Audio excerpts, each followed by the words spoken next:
মানি করত আদা ইল্লা আল্লাহর দুশমন, তাদেরকে জমা করা হবে জাহান্নামের দিকে, তাদেরকে হাঁকাই নেওয়া হবে। ইলান্নারি ফাহুম ইউজাউন, তারা খুবই ভীত সন্ত্রস্ত থাকবে।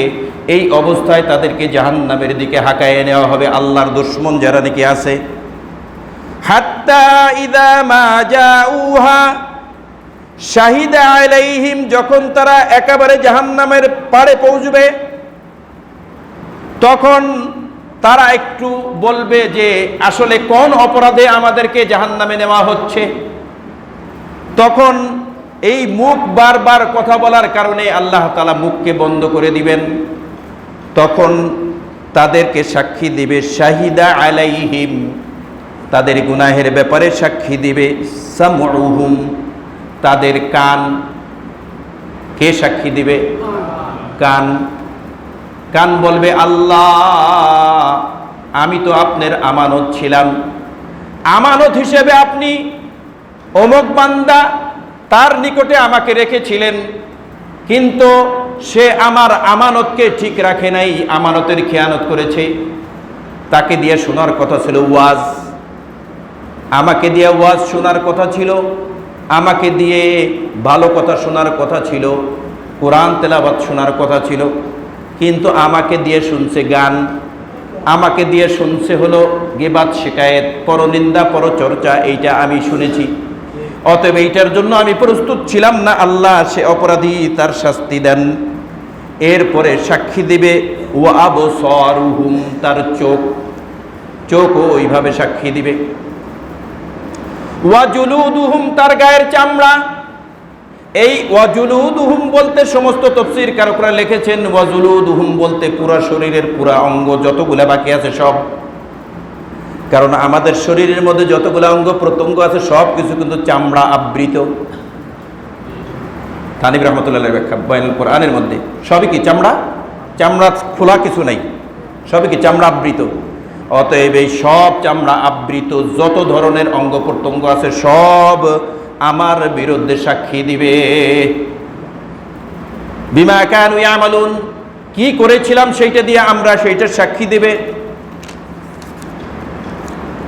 ওয়াকালু লিজুলুদিহিম লিমা শাহিদতুম আলাইনা, তখন ওই ব্যক্তি যার বিরুদ্ধে সাক্ষী দেওয়া হলো, যেমন আমি, আমার বিরুদ্ধে সাক্ষী দিল আমার কান, আমার চোখ, আমার নাক, আমার চুল, আমার দাড়ি।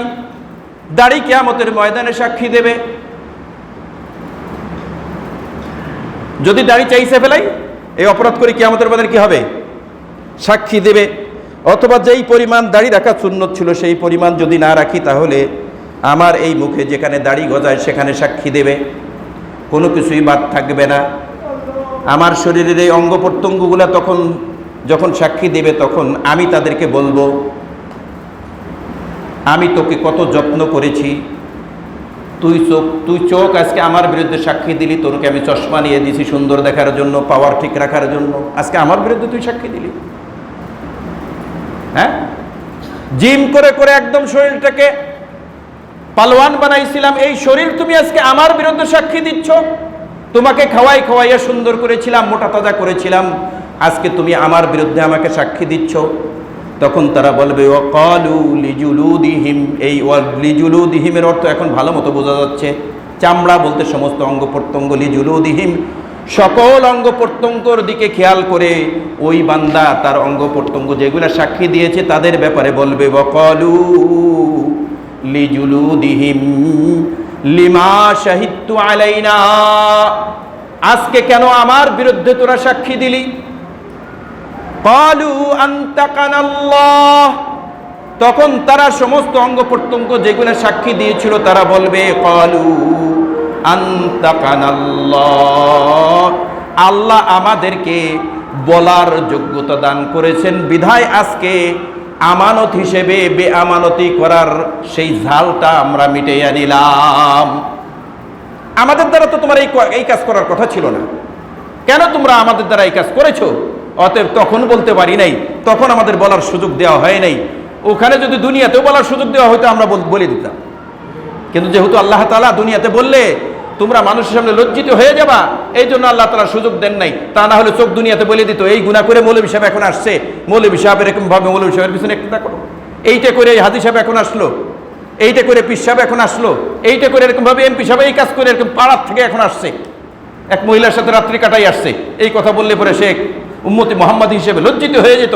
এই জন্য দুনিয়াতে আল্লাহ তাআলা এই লজ্জার থেকে তাকে বাঁচাই দিয়েছেন, কিন্তু বলে দিছেন ধর্ম, কিন্তু এটা কিন্তু বলে দিছেন যেইভাবেই গুনাহ করো না কেন ধরা কিন্তু খেতে হবে, এইটা বলে দিয়েছেন। অতএব দুনিয়াতে সুযোগ দেওয়া হয় নাই, বলি নাই, কিন্তু যেহেতু আল্লাহ তাআলা আজকে আমাদেরকে সুযোগ দিয়েছেন, তারা বলবে ক্বালু আনতাকানাল্লাহ, আমাদেরকে আল্লাহ তাআলা আজকে বলার সুযোগ দিয়ে দিয়েছেন, আল্লাযী আনতাকা কুল্লা শাই,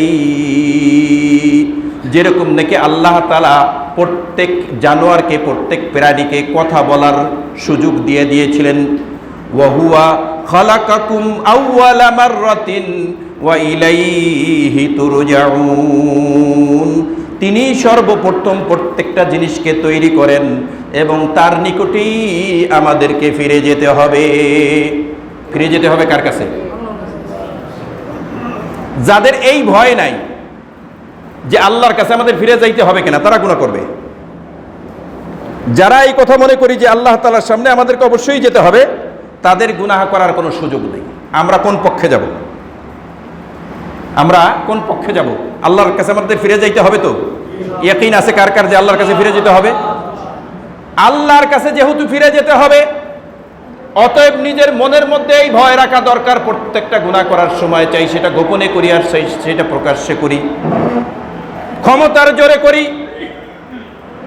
শক্তি স্বাস্থ্য আছে সেই জন্য করি, জোর আছে সেই জন্য করি, টাকার জোরে করি, মালের জোরে করি, যেইভাবেই করি না কেন, কিন্তু উপায় নাই, সেখানে অসহায় থাকতে হবে এবং আল্লাহর সামনে ফিরে যেতে হবে যেভাবেই আমি গুনাহের কাজটা করি না কেন।